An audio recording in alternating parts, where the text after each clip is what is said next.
تمام تعریفیں اس اللہ کے لیے ہیں جو غالب، عطا کرنے والا، گناہوں کو بخشنے والا، توبہ قبول کرنے والا، سخت سزائیں دینے والا اور عظیم قدرت والا ہے۔ اس کے سوا کوئی معبود حقیقی نہیں، اسی کی طرف لوٹ کر جانا ہے۔ میں اپنے رب کی حمد بیان کرتا ہوں، اس کا شکر بجا لاتا ہوں اور اسے توبہ استغفار کرتا ہوں، اور میں گواہی دیتا ہوں کہ اللہ کے سوا کوئی معبود برحق نہیں، وہ اکیلا ہے، وہ بلند و بالا ہے۔ اور میں گواہی دیتا ہوں کہ ہمارے نبی اور سردار محمد صلی اللہ علیہ وسلم اس کے بندے اور رسول ہیں، جو خوشخبری سنانے والے اور ڈرانے والے ہیں۔ اے اللہ، تو اپنے بندے اور رسول محمد صلی اللہ علیہ وسلم اور ان کے آل و اصحاب پر، جو کہ ہر فضیلت و بھلائی کے کاموں میں سبقت کرنے والے تھے، ان پر رحمتیں، سلامتی اور برکتیں نازل فرما۔ اما بعد، اللہ کے احکام پر عمل کر کے اور جن چیزوں سے اللہ نے روکا ہے ان سے اجتناب کر کے اس کا تقوی اختیار کرو۔ اللہ کے بندو، اپنی آخرت کی اصلاح کے لیے نیک اعمال کرو اور اپنے اعمال ضائع نہ کرو کہ کہیں تمہیں نقصان اٹھانا پڑے۔ ارشاد باری تعالی ہے، ان سے کہیے کہ عمل کرتے جاؤ، اللہ، اس کا رسول اور سب مومنین تمہارے طرز عمل کو دیکھ لیں گے، اور عن قریب تم کھلی اور چھپی چیزوں کے جاننے والے کی طرف لوٹائے جاؤ گے۔ وہ تمہیں بتا دے گا جو کچھ تم کرتے رہے۔ اللہ تعالیٰ کے بھی فرمان ہے، اے ایمان والو، اللہ اور اس کے رسول کی اطاعت کرو اور اپنے اعمال کو ضائع نہ کرو۔ نیز اللہ تعالیٰ کا فرمان ہے، کہہ دیجئے کہ اصل میں خسارہ اٹھانے والے تو وہ لوگ ہیں جنہوں نے قیامت کے دن اپنے آپ کو اور اپنے گھر والوں کو خسارہ میں ڈال دیا۔ دیکھو، یہی بات صریح خسارہ ہے۔ اسی طرح حلال مال کما کر اور اسے واجب، مستحب اور جائز امور میں خرچ کر کے اپنی دنیا کی اصلاح کریں،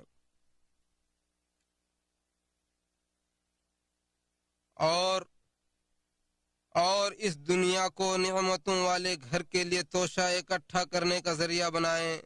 دنیا کی رنگینیوں سے دھوکہ نہ کھائیں، اور ایسا نہ ہو کہ دنیا آپ کو فتنے میں ڈال کر آخرت سے غافل کر دو۔ اس لیے اے مسلمانوں، اپنی دنیا کی اصلاح کرو اور آخرت کی اصلاح کے لیے بھی کوشش کرو۔ حدیث میں ہے، تم میں بہتر وہ شخص نہیں ہے جو اپنی دنیا کے لیے اپنی آخرت سے غافل ہو جائے، اور نہ ہی وہ شخص بہتر ہے جو اپنی آخرت کے لیے اپنی دنیا کو چھوڑ دے۔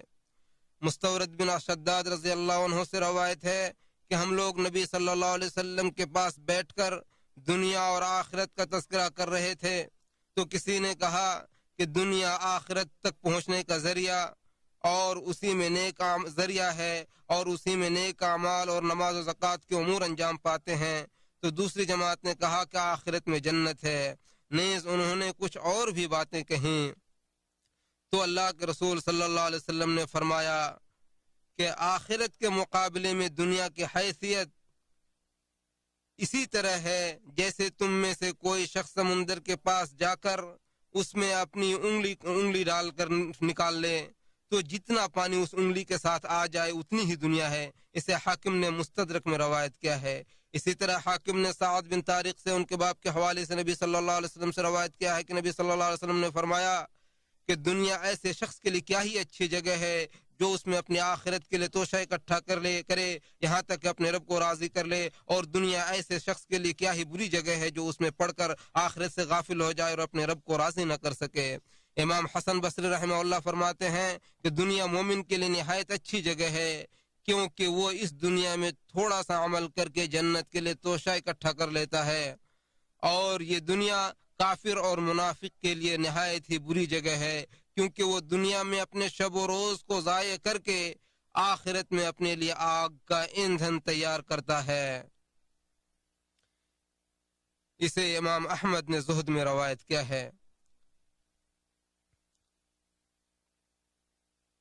اور ہر شخص یقینی طور پر اس بات کو جانتا ہے کہ اسے ایک دن اس دنیا سے کوچ کرنا ہے، اور اللہ تعالیٰ نے اس دنیا میں اسے جو کچھ دیا ہے ان سب کو پیٹھ کے پیچھے چھوڑ کر جانا ہے، اور اس کے اعمال کے علاوہ کوئی چیز اس کے ساتھ نہیں جائے گی۔ لہٰذا اگر اس کے اعمال اچھے ہوئے تو ٹھیک، ورنہ بربادی اس کا مقدر ہے۔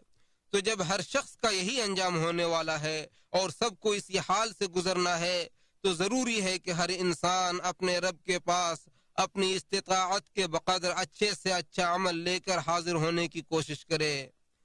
کیونکہ انسان اور اللہ کے درمیان نیک عمل کے علاوہ کوئی دوسرا وسیلہ نہیں ہے۔ ارشاد باری تعالیٰ ہے، تمہارے اموال اور تمہاری اولادیں ایسی چیزیں ہیں جن سے تم ہمارے ہاں مقرب نہیں ہے، جن سے تم ہمارے ہاں مقرب بن سکو۔ ہاں، جو شخص ایمان لائے اور نیک عمل کرے وہ مقرب بن سکتا ہے، اور یہی وہ لوگ ہیں جنہیں ان کے اعمال کا 2 گنا صلہ ملے گا، اور وہ بالا خانوں میں امن و چین سے رہیں گے۔ لہذا اے مسلمانوں، آپ کی کوشش یہ ہونی چاہیے کہ قیامت کے دن ہمارے نبی اور اولاد آدم کے سردار محمد صلی اللہ علیہ وسلم کے حوض کوثر سے پینے کی سعادت نصیب ہو، اور یہ کہ اس سعادت کے حصول کے لیے کون سے اعمال انجام دینا چاہیے، کیونکہ اہل جنت کی یہ پہلی مشروب ہوگی، اور جسے اللہ تعالیٰ اس حوض سے پینے کی توفیق عطا فرما دے گا، اسے اس کے بعد کوئی خوف و گھبراہٹ لاحق نہیں ہوگی، اور جنہیں اس حوض پر نبی صلی اللہ علیہ وسلم کے پاس جانے کی سعادت نصیب ہوگی، اللہ تعالیٰ اس سے پہلے کی تکلیفوں کو بھی آسان کر دے گا۔ یاد رکھیں کہ حوض کوثر پر ایمان یوم آخرت پر ایمان لانے کا لازمی حصہ ہے، اس لیے جس شخص کا حوض کوثر پر ایمان نہ ہو تو اس کا کوئی ایمان مقبول نہ ہوگا، کیونکہ ارکان ایمان کے مابین تفریق درست نہیں ہے۔ لہذا جو شخص ایمان کے ارکان میں سے کسی ایک رکن کا بھی انکار کرے تو گویا کہ اس نے ایمان کے تمام ارکان کا انکار کیا۔ حوض کوثر اللہ تعالیٰ کی طرف سے اپنے نبی محمد صلی اللہ علیہ وسلم کے لیے اعزاز اور تکریم ہے، جس سے آپ کی امت کے افراد کیا قیامت کے دن میدان حشر میں پئیں گے۔ وہ ایسا دن ہوگا جس کی مقدار کفار کے لیے 50,000 سال کے برابر ہوگا، لیکن اللہ تعالیٰ اپنی رحمت سے مومنوں کے لیے اسے مختصر کر دے گا۔ اس دن لوگ حساب و کتاب کے میدان میں کھڑے ہو کر ناقابل برداشت مشقتوں سے دوچار ہوں گے۔ اس دن کی مشقتیں اس قدر شدید ہوں گی کہ اگر اللہ تعالیٰ لوگوں کے جسموں میں برداشت کرنے اور زندہ رہنے کی قوت نہ عطا کرے تو تمام کے تمام لوگ موت کے گھاٹ اتر جائیں۔ اسی طرح میدان حساب میں لوگوں کو شدید قسم کی پیاس لگے گی، جس سے کلیجہ جل اٹھے گا، اور شدید پیاس کی وجہ سے پیٹ کے اندر آگ کے شعلے بھڑک رہے ہوں گے۔ اس طرح کی پیاس انہیں کبھی بھی نہیں لگی ہوگی۔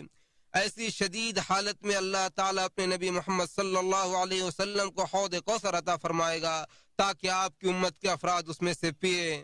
نبی صلی اللہ علیہ وسلم حوض کے کنارے کھڑے ہو کر اپنی امت کے افراد کو دیکھیں گے اور انہیں دیکھ کر بہت زیادہ خوش ہوں گے، اور اپنی امت کے افراد کو حوض کوثر کا پانی پینے کے لیے بلائیں گے۔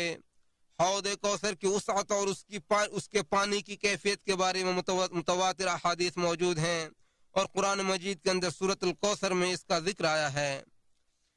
اس دن ہر نبی کے لیے ایک حوض ہوگا، چنانچہ سمرہ بن جندب رضی اللہ عنہ سے روایت ہے کہ نبی صلی اللہ علیہ وسلم نے فرمایا کہ انبیاء کرام آپس میں ایک دوسرے پر فخر کر رہے ہوں گے کہ کس نبی کی امت کے افراد سب سے زیادہ ہوں گے ہیں۔ مجھے امید ہے کہ اس دن میری امت کے افراد سب سے زیادہ ہوں گے۔ مجھے امید ہے کہ اس دن میری امت کے افراد سب سے زیادہ ہوں گے۔ اس دن ہر نبی ایک بھرے ہوئے حوض کے پاس کھڑا ہوگا، اور ہر ایک کے ہاتھ میں ایک لاٹھی ہوگی جس کے اشارے سے وہ اپنی امت کے ان افراد کو بلائے گا جنہیں وہ پہچانے گا، اور ہر امت کی ایک خاص نشانی ہوگی جس سے ہر نبی اپنی اپنی امت کو پہچان لے گا۔ اسے ترمذی اور طبرانی نے روایت کیا ہے۔ اور ہمارے نبی صلی اللہ علیہ وسلم کا حوض آپ کی شریعت کی طرح تمام حوضوں میں سب سے بڑا اور سب سے میٹھا ہوگا۔ حضرت ابو ہریرہ رضی اللہ عنہ سے روایت ہے کہ نبی صلی اللہ علیہ وسلم نے فرمایا، میرا حوض ایلا سے عدن کی دوری سے بھی زیادہ بڑا ہوگا، اس کا پانی دودھ سے زیادہ سفید، شہد سے زیادہ میٹھا، برف سے زیادہ ٹھنڈا ہوگا، اور اس کے برتنوں کی تعداد ستاروں کی تعداد سے زیادہ ہوگی۔ اسے امام مسلم نے روایت کیا ہے، اور مسلم کے علاوہ دیگر کتب احادیث میں بھی ہے کہ اس کی خوشبو مشک سے بھی زیادہ ہوگی۔ ابو ذر رضی اللہ عنہ سے روایت ہے کہ نبی صلی اللہ علیہ وسلم نے فرمایا، قسم ہے اس ذات کی جس کے ہاتھ میں میری جان ہے، یقیناً اس کے آب خوروں کی تعداد تاریک و شفاف رات میں آسمان کے ستاروں اور سیاروں سے زیادہ ہوگی۔ جنت کے برتن سے جو شخص ایک بار پی لے گا اسے پھر کبھی پیاس نہیں لگے گی۔ حوض کے آخر میں جنت سے آنے والے دو پرنالے گرتے ہیں۔ اسے امام احمد، مسلم اور نسائی نے روایت کیا ہے۔ ابو امامہ رضی اللہ عنہ سے روایت ہے کہ نبی صلی اللہ علیہ وسلم نے فرمایا، میرا حوض عدن سے عمان کے فاصلے سے بھی زیادہ بڑا ہے۔ اس میں 2 پرنالے سونے اور چاندی کے ہیں۔ اس کا پانی دودھ سے زیادہ سفید، شہد سے زیادہ میٹھا اور مشک سے زیادہ خوشبودار ہوگا۔ جو اس حوض سے پی لے گا اس کے بعد پیاسا نہیں ہوگا اور اس کا چہرہ کبھی سیاہ نہیں ہوگا۔ اسے امام احمد، ابن ماجہ اور ابن حبان نے روایت کیا ہے۔ اسی طرح زید بن خالد رضی اللہ عنہ سے روایت ہے کہ نبی صلی اللہ علیہ وسلم نے فرمایا، کیا تم جانتے ہو کہ کوثر کیا ہے؟ یہ ایک جنت کی نہر ہے جو میرے رب نے مجھے عطا کی ہے۔ اس میں بہت ہی خیر ہے۔ قیامت کے دن میری امت کے افراد اس سے پانی پیئیں گے، اس کے آب خورے تاروں کی تعداد میں ہے۔ میری امت کے ایک شخص کو وہاں سے دور ہٹایا جائے گا تو میں کہوں گا، اے میرے رب، یہ میرا امتی ہے۔ تو کہا جائے گا کہ آپ کو نہیں معلوم کہ اس نے آپ کے بعد کیا کیا بدعات ایجاد کی ہیں۔ اسے امام احمد، مسلم اور ابو داؤد نے روایت کیا ہے۔ میدان محشر میں حوض کے لیے بہت بڑی زمین ہوگی۔ اللہ تعالیٰ اسے نہر کوثر کے پانی سے بھر دے گا اور اس حوض میں سونے چاندی کے 2 پرنالے نہر کوثر سے گریں گے، جس سے اس کا پانی کبھی کم نہیں ہوگا۔ نیز پیاس کی شدت کے عالم میں ہر مومن مرد و عورت اس کا پانی پیے گا اور اس کا پانی پینے کے بعد پھر کبھی پیاسا نہیں ہوگا۔ حوض کوثر پر نبی صلی اللہ علیہ وسلم کے ہاتھوں سے پانی پینے والے خوش نصیب وہ لوگ ہوں گے جو نبی صلی اللہ علیہ وسلم کی سنت پر عمل پیرا اور کبیرہ گناہوں سے اجتناب کرتے ہیں۔ ارشاد باری تعالی ہے، اگر تم منع کردہ کبیرہ گناہوں سے بچو تو ہم تمہارے گناہ مٹا کر عزت کی جگہ میں داخل کر دیں گے۔ نیز سنت نبوی پر کاربند ہوتے ہوئے اعلیٰ وجہ البصیرت اللہ کی طرف دعوت دیتے ہیں۔ ارشاد باری تعالی ہے، آپ کہہ دیں کہ یہ میرا راستہ ہے، میں اور میرے پیروکار اللہ کی طرف بصیرت کے ساتھ ہی دعوت دیتے ہیں اور اللہ تعالی ہر عیب سے پاک ہے اور میں مشرکوں میں سے نہیں ہوں۔ چنانچہ وہ لوگ نبی صلی اللہ علیہ وسلم کی شریعت کی طرف لوگوں کو زبانی، فعلی اور عملی نمونہ بن کر بلاتے ہیں، دین میں بدعات اور خود ساختہ امور سے بچتے ہیں اور شریعت سے متصادم کوئی کام نہیں کرتے ہیں۔ نیز ریاکاری اور شہرت پسندی سے بالکل پاک ہو کر اخلاص کے پیکر ہوتے ہیں اور ہر قسم کے شرک سے اجتناب کرتے ہیں۔ نبی صلی اللہ علیہ وسلم پر کثرت درود و سلام پڑھنا بھی حوض کوثر سے پانی پینے کے لیے بہترین ذریعہ ہے۔ ارشاد باری تعالی ہے، یقیناً ہم نے آپ کو کوثر عطا کی ہے، چنانچہ آپ اپنے رب کے لیے نمازیں پڑھیں اور قربانی کریں، بے شک آپ کا دشمن ہی لاوارث ہے۔ اللہ تعالیٰ میرے اور آپ سب کے لیے قرآن کریم کو خیر و برکت والا بنائے، مجھے اور آپ سب کو اس کی آیات سے مستفید ہونے کی توفیق دے اور ہمیں سید المرسلین صلی اللہ علیہ وسلم کی سیرت و ٹھوس احکامات پر عمل کرنے کی توفیق دے۔ میں اپنی بات کہہ کر اسی پر ختم کرتے ہوئے اللہ سے اپنے اور تمام مسلمانوں کے لیے گناہوں کی بخشش چاہتا ہوں۔ آپ بھی اسی سے گناہوں کی بخشش مانگے، یقیناً وہ بخشنے والا اور نہایت رحم کرنے والا ہے۔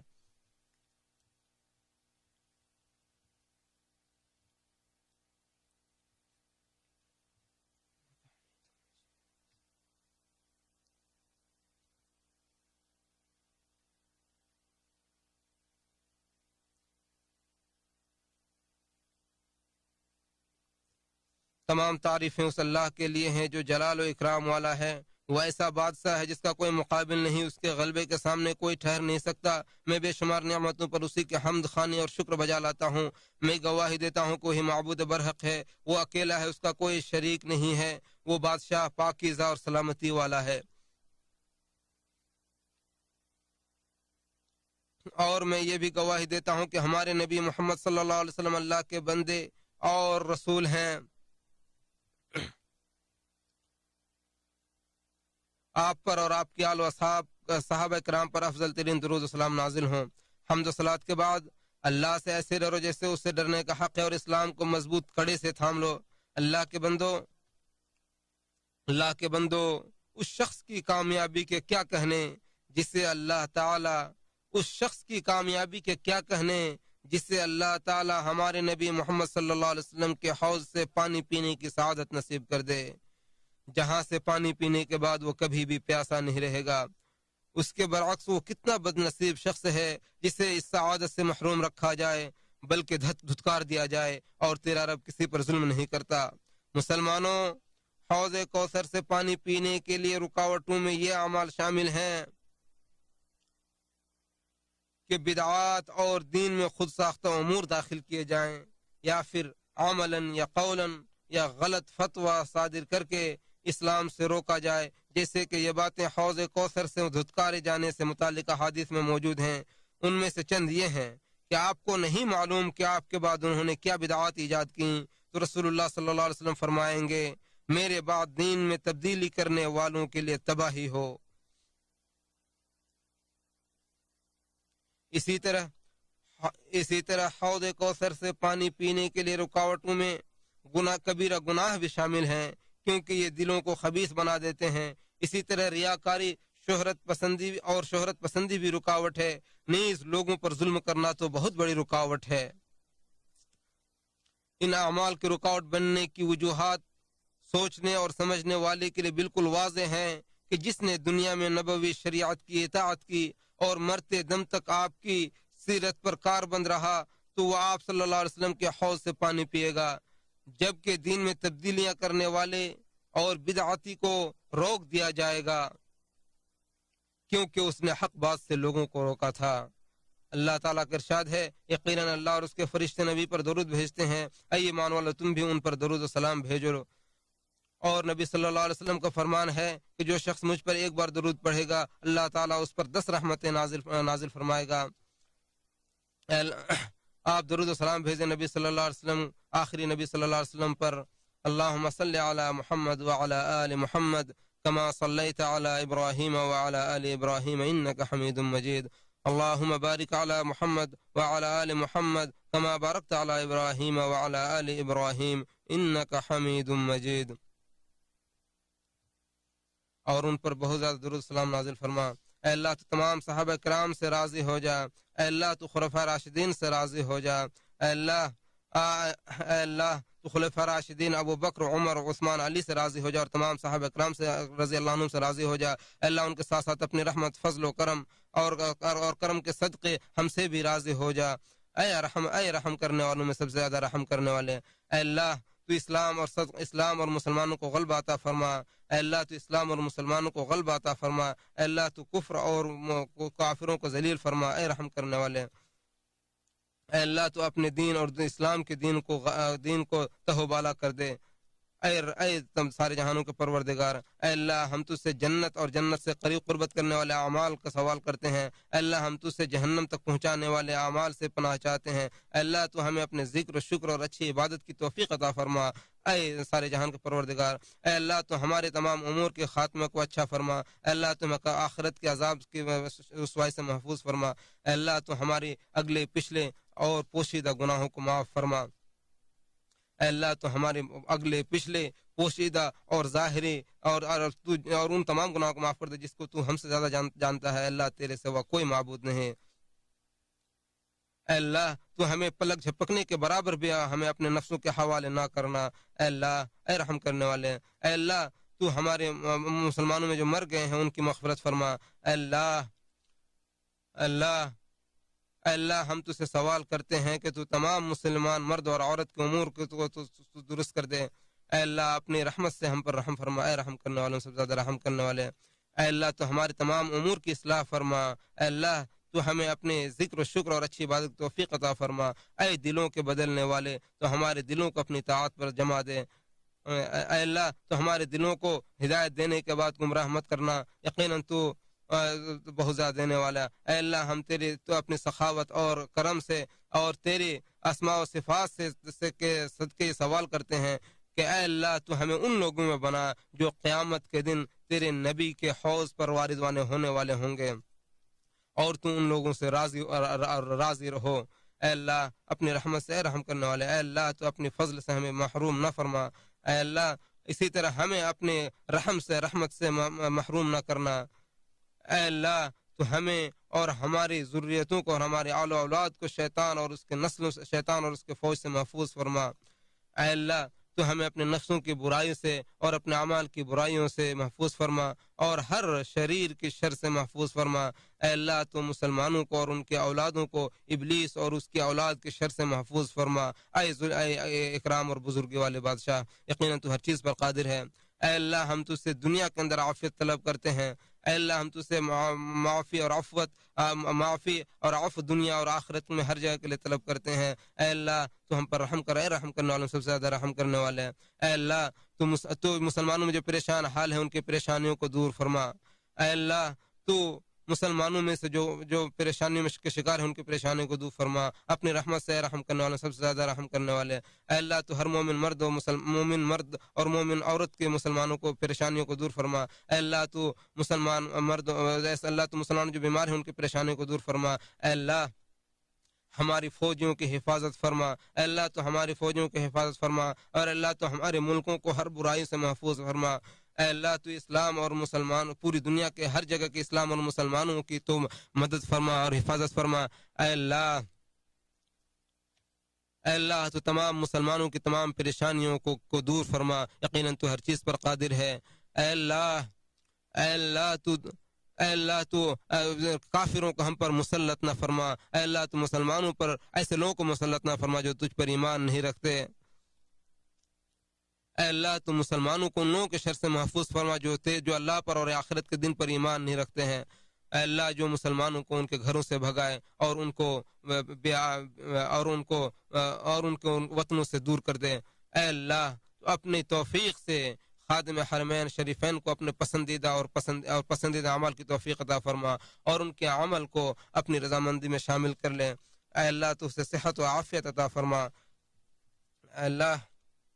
اے اللہ تو اسے درست رائے کی توفیق عطا فرما۔ اے اللہ اس کے ولی عہد کو اپنے پسندیدہ کام کی توفیق عطا فرما۔ اے اللہ تو اسے اپنے پسندیدہ کام اور اسلام اور مسلمانوں کے لیے بہتر اقدامات کرنے کی توفیق عطا فرما۔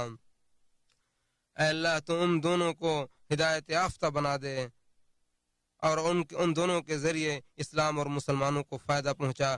اللہ کے بندو، بے شک اللہ تعالیٰ عدل و احسان اور قریب رشتہ داروں کو مال دینے کا حکم دیتا اور تمہیں فحاشی برائی اور سرکشی سے روکتا۔ اللہ تعالیٰ تمہیں آواز کرتا ہے تاکہ تم نصیحت پکڑو۔ اللہ عز و جل کا ذکر کرو، وہ تمہیں کبھی نہیں بولے گا۔ اس کے نعمتوں پر شکر ادا کرو، وہ تمہیں اور زیادہ عطا کرے گا۔ اللہ کا ذکر بہت بڑی عبادت ہے اور جو تم کرتے ہو اللہ اسے جانتا ہے۔